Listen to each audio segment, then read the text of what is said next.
Welcome to the Ramon Foster Show, brought to you by the Get-Go Cafe and Market, where they are open 24/7, serving hot, fresh food. Happy Tuesday, Moan. Happy Tuesday. Well, happy Pittsburgh Tuesday here in Nashville again. It's gray, it's rainy, a little cold. I don't know what's happening. I really don't. There's worse things that could happen to a city. Yeah. Let's not get into that. But you're right. Happy Tuesday it is. Then let me reframe my thought pattern here. It's a good Tuesday because you're sipping and we're talking. There we go. It is. The only thing that's missing on this Tuesday is a Mike Tomlin press conference. So we'll have those, I guess, soon enough, right? Oh, I love those. Tomlin Tuesdays. And if you're part of the Steelers world on a regular basis, you can find something to associate every day of the week with, For us in the media world, there's Wednesday was Ben's day because that was the day that Ben would talk. Thursday was the coordinator Thursday because we got both of the coordinators. And just go right on down the line here. We reporters are probably not the only ones who have our worlds focused on football. Mm-hmm. And that's what I wanted to talk about today. It's hard to describe to people who aren't familiar with the numbers and the data, the degree to which football is king in the United States of America. Part of the way you can do that is through cold, hard cash. The NFL just makes way more than everybody else. Moan, why? Why? I've had this conversation with, of course, my international teammate, Alejandro Villanueva. He always be of the mindset, man, football's going to crash. It's going to crash. And I think there was a stretch in which, of course, there was a lot going on inside and outside of the game, on and off the football field, in which you thought there was a lot of people moving away. But the people who were peers like myself said, no, they'll be back. That's what the owners think. Because why? It's our thing. And of course, the conversation about the oversaturation of what football is given to the fan base. What has it turned into now? 24-hour coverage pretty much of football. It used to be downtime. I remember when I first got into the league, it wasn't necessarily, we weren't talking about the offseason the way we were in 2009. And now we're talking about the offseason as soon as the Super Bowl ends. The production of it is high. And so to get back to the question so we can discuss a little bit more, why is the NFL this way? Well, it's because it's ours. And what do you mean by that? What do you? It's an American sport. When you mention football, of course, you think of the world sport of soccer. Sure. But when you address it as American football, it's our thing. It's what most of the majority of the population has done in some sense, to where it's American and you know that, look, either you're going to play it as a child somewhat or you're going to play it in high school, and it lives on from everybody that I've ever known in the game. It's very few guys that have played the game of football that either still don't consume it or have somebody that they're teaching to do the exact same things that they did, even all the way down to guys that I know having their kids or their girls, their daughters play flag football too. Because why? It's something that gets you going. It's something that's entertaining, and it's our thing, meaning an American sport. And I think if for anything, that's the one sport in which not many can duplicate. So in order to consume it, whether it be in Ireland, whether it be in Germany, whether it be in Canada, they have the Canadian League, whether it be in Mexico, you come here to actually absorb it. I think it's the same way. Well, I think on the other side, when basketball, it's international. China has a league that thrives on it all. Oh, sure. You can say something about basketball, hockey, baseball, which is way more international than people think. Way more at first thought, because of the preponderance of it in the Far East and in Latin America, of course. But when you're talking about American football, you're still talking about the United States, and to a lesser extent, Canada. Now, Canada has a rich history with our football of their own, with the Grey Cup going back more than a century. But when I think, Moan, of why football is king, you said, and I'm going to quote you directly just now, you said the production. Yeah. And I'm pretty sure I know what you meant, but before you acknowledge it,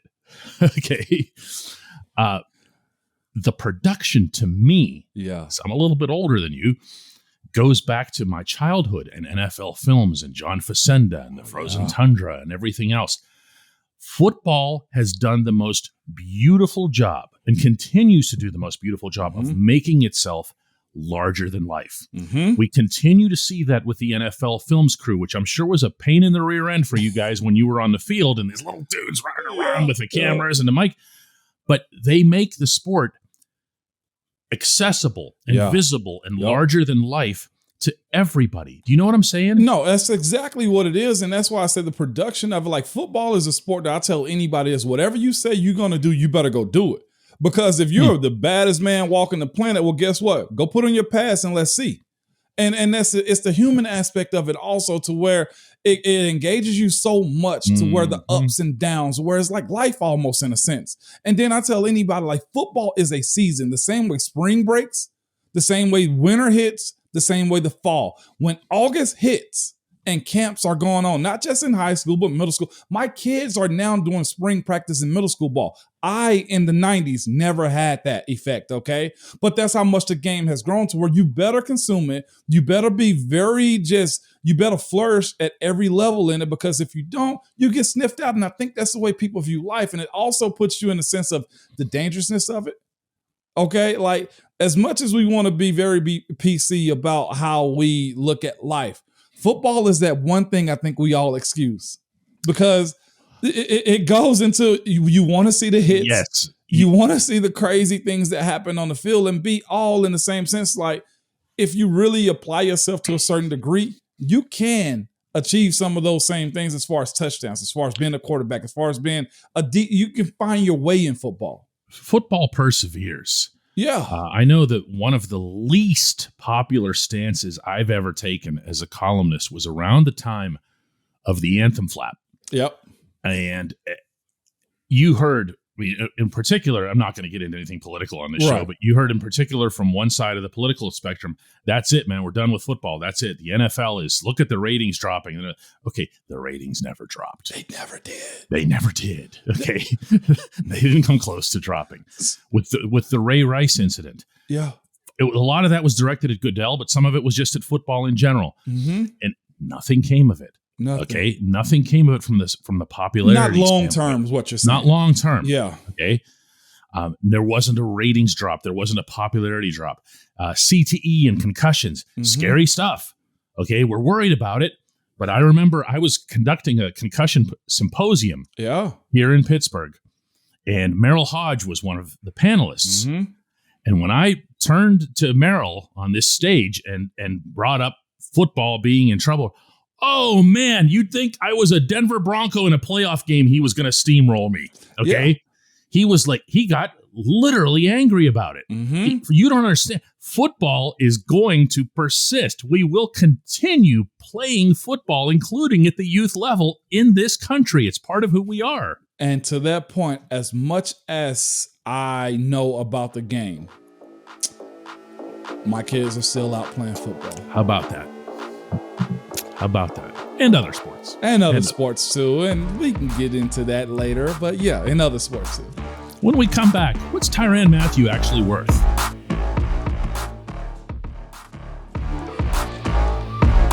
Welcome back to the Ramon Foster Show. Photographic evidence today of Tyrann Mathieu walking into the Superdome security entrance. Now, this is, you want to talk about modern football news and so forth. You can't get away with anything anymore. There's no surprise visits. No, what is this? The SEC with the way they coach, the way they track coaches with new hires and getting plane numbers and licenses. Flight trackers. Flight trackers. A little independent flight that makes its way from Knoxville to Morgantown, and you're going, hang on a second.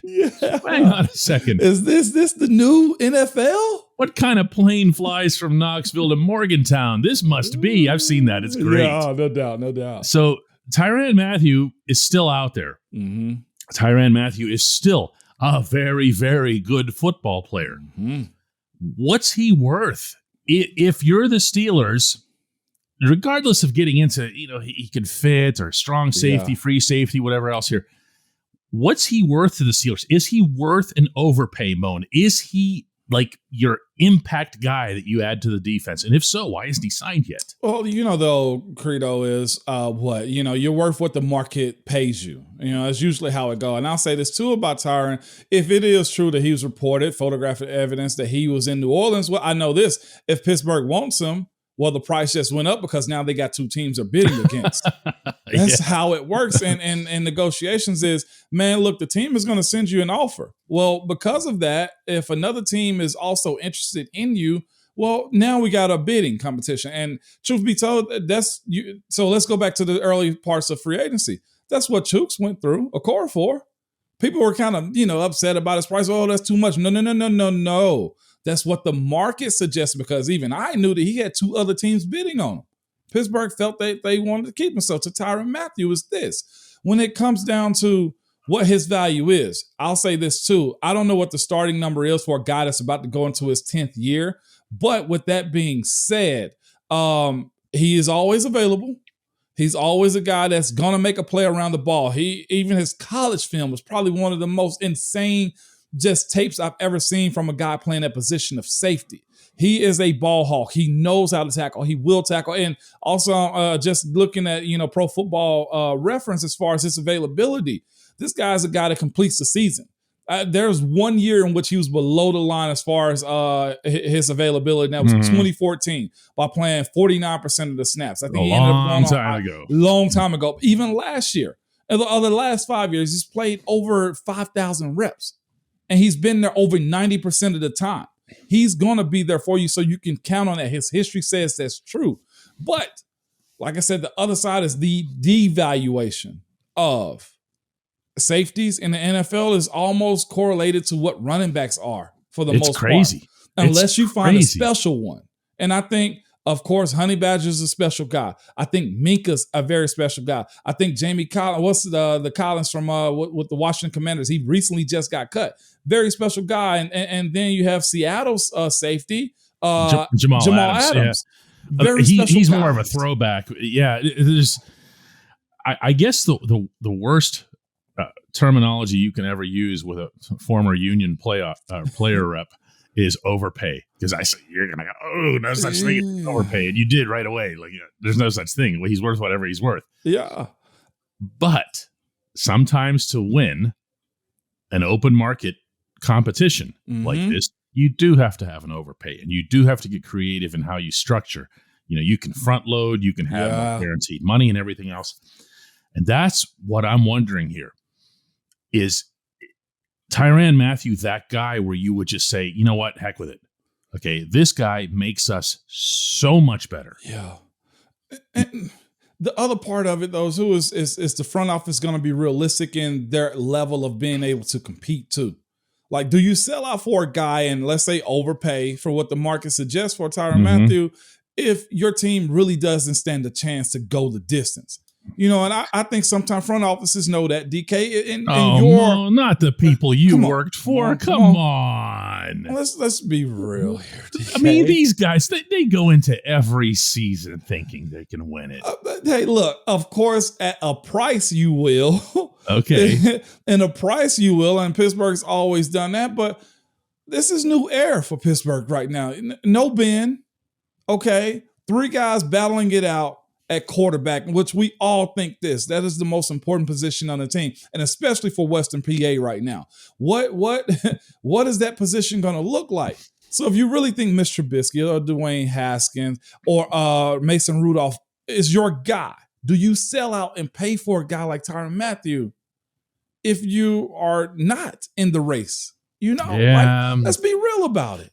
Yeah, I can see that. And also, it does have to be remembered that with salary cap space, for as much as the Steelers have been blessed with this offseason, it's not infinite. No. It's not infinite. Unless you're the Rams. And say screw your draft picks. But on the other end of that, we see what the Saints are just recently getting through when it comes to paying guys and trying to stay under the cap. And eventually, those bills do come due. They do. When we come back, a fun segment of Hey Mon. Welcome back to the Ramon Foster Show, and it's time for the Hey Mon segment. Today's comes from Paul Nickel, who says, "Hey Moan, we all know that all work and no play makes a workplace dull. Can you tell some stories of a time in your playing career that there were jokes, pranks, shenanigans that happened between teammates? Also, was there anything like a kangaroo court in the locker room?" let's get this out the way. The O-line has to find happiness somewhere at all times. Okay, we're the most, and I'm gonna say this in jest, but the most crapped on group. We go to we're the biggest guys that's got to go to the furthest part of the field. We're the hardest workers out there. Easily. Only one group that has 5 guys having to do the exact same thing on every play. So we got to find happiness somewhere. And by the way, we don't have a stat line other than that guy sucks because he gave up a sack. That's it. GP. In the media guide, it's GP. Games played. Games played. Stat. That's all we got, man, unless it's also fumble recovery, in which we probably gave up the sack, okay? Right. You don't even get an FR for it. No. We don't even get that. So there are jokes to be played. The best part of the year is Secret Santa. And the amount of stuff that we would get from the store Spencer's, okay? And the gift store, yeah. The gifts, and it got so bad one year with what we were buying each other. Like Willie Colon would get foot spray and just new socks and new underwear, or you give him a gift card. Like it was that type of stuff to where it was just like, all right, we gotta flip the script on this because it's almost disrespectful of how we think of each other and some of the nastiness. But it was necessary to foot spray. Oh my God. Okay. And of course, some of the stuff that I want to divulge to you guys is really not PC in how it goes. But let's just say this: visits to the store on McKnight, the adult store, was very, very frequent. I'll just give one in general, and I never even used it because I couldn't figure could trust now. But buying each other and it's, of course, for the married guys, sex swings and stuff like that. It's like, what are we doing here with this, man? This is the PG version of the Ramon Foster show, so we're tiptoeing here. I'm like, and there was Guy Wimper that bought that. I'm like, Guy, what are we doing here, man? Like, why would you buy that? It's just like, dude, I just thought it'd be great for your marriage. I'm like, will you stop buying me stuff? And of course, Guy had kids, I had kids, guys are married, but that's just the type of stuff you do. It got far, but then I was actually showing a video to somebody this morning on how we got Alejandro, because Al is a very versed, cultured person. There's no topic that's off topic to him, okay? There's no conversation that's off topic to him. So just having to bring him into our culture, one, to have him spend money. Al didn't want to buy anything. We had to make it a minimum for Secret Santa just because he would go out and buy something. Al was the salary floor. Yes, he was. And in general, I think he had Doug Legursky one year, and he ended up buying Doug a canoe. Oh, what? He only wanted to buy one gift. And the canoe was it. And it sat in the back room for like months and months and months because Doug's looking at him like, why would you buy me a canoe when I don't have the vehicle to get it home right now? Or after practice, you expect me to strap this down on top of my truck to take it to the house?